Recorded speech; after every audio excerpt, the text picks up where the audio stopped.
אני אדבר היום על סגולה שנקראת חופש.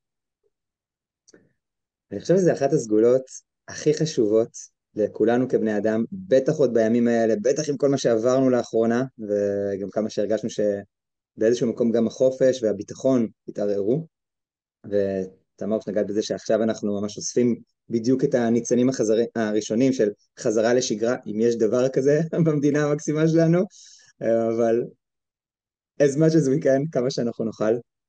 והסגולה של חופש, אני מרגיש שממש מהילדות שלי, היא מה שמאוד הוביל אותי. בסוף זה מה שחשוב לכולנו, אבל יש מי שלצורך העניין חמלה תהיה הרבה יותר חזקה עבורו.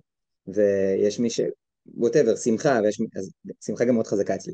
אבל חופש זה כזה אחת המרכזיות ביותר, והיא הובילה אותי כילד, בין אם זה כזה עצמאות שלי, ושאני אוכל לקבל את ההחלטות שלי, וגם לתת מקום, לא רק כשוחר חופש לעצמי, אלא, היי, גם חופש לאחר.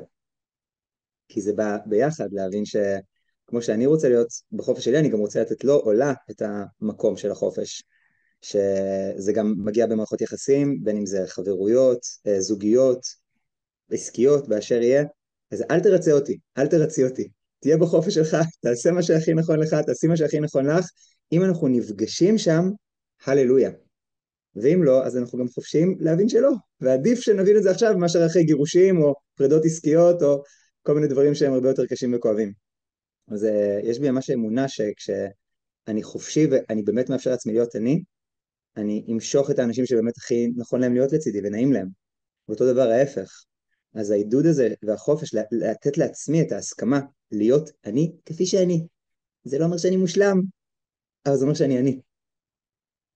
ואני ממש יודע שזה מה שיתאים עם עוד מישהו, עוד מישהי, לא רק ברמה הזוגית, כן? כאילו חברים, עסקים, הכל כמו שאני אומר, שגם הוא או היא לא מושלמת, אבל יש את ההתאמה הזאת.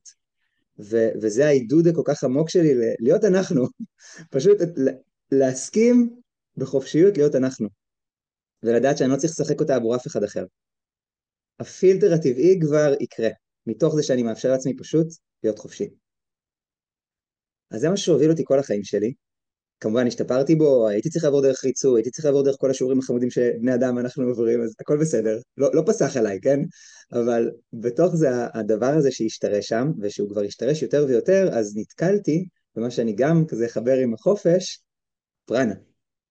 וחלקכם אולי מכירים ושמעתם, וחלק אולי שומעים את המילה פעם ראשונה, אז למי ששומע את המילה בתרגום לעברית, זה בעצם מסנסקריט מאוד עתיקה, פרנה זה אנרגיית החיים.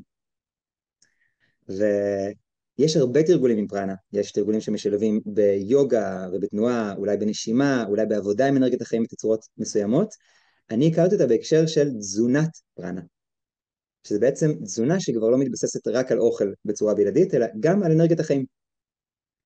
וכשוחר חופש, ששמעתי על הדבר הזה בפעם הראשונה, איפה זה כל החיים שלי? אשכרה, כאילו התבאסות שסיפרו לי אחרת, אני זוכר סליחה להורים שלי, אני זוכר כעס על ההורים שלי. כזה, איך לא סיפרתם לי? למה לא אמרתם לי? ואז אני מאבד את כל זה ברגעים הראשונים, ואז טוב, שנייה, אבל אולי גם להם לא אמרו? אולי עובדים עלינו בצורה יותר קולקטיבית נקרא לזה, בין אם בחוסר במודעות, בין אם מאינטרסים, סך הכל, אוכל זה גם תעשייה לא קטנה, אבל המקום הזה שמבין אפשר אחרת. יש חופש ברמה יותר גדולה ממה שהכרתי עד עכשיו, כי בואו, כמו אולי חלקכם תזדהו, מאמין שרובנו, גם אני הייתי שם רוב החיים, הייתי מאוד תלוי באוכל. בין אם זה התלות הפיזית, קודם כל הבסיסית, ההישרדותית, עד תלות רגשית, עד תלות חברתית, עד כל כך הרבה תלויות, מילה כזאת? הבנתם אותי.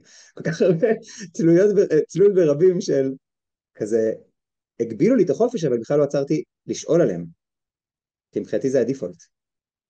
אני צריך לאכול כדי להתקיים, ואז על הדרך אני גם יוכל רגשית, יוכל חברתית וכאלה, אבל זה לקיום, שומעים?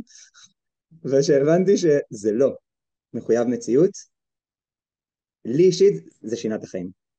ומשם התחלתי ממש מסע ברמה האישית קודם כל, של להגיע לזה, להגיע להיות פרני בעצמי, שזה לא אומר לא לאכול בכלל, אני מאוד אוהב לאכול, אני מאוד אוהב לשתות, אני מאוד אוהב כן להכניס דברים טעימים לגוף שלי, אבל גם מתוך חופש, לא כי אני רעב אני חייב, לא כי אני תלוי בהישרדות, לא כי עכשיו אוכלים לצידי אז אני חייב גם, כי זה מה שעושים, לא כי עכשיו אני יודע להתמודד עם הרגשות שלי אז אני בורח לשם.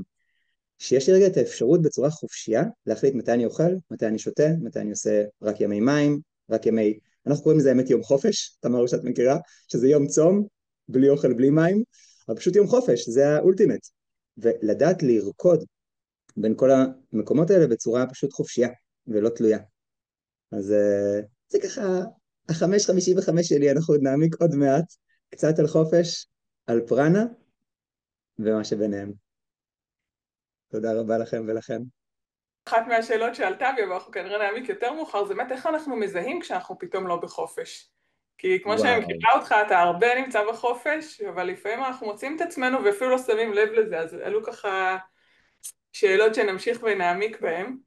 איזה אז תודה כיף. רבה בינתיים, ועדן, שלום לך. איזה כיף שבאת אלינו והצטרפת היום, אני יודעת שהיה לך ככה כמה כנסים, ואת ככה עסוקה מאוד בללוות אנשים בריפוי והחלמה, אז אני כמה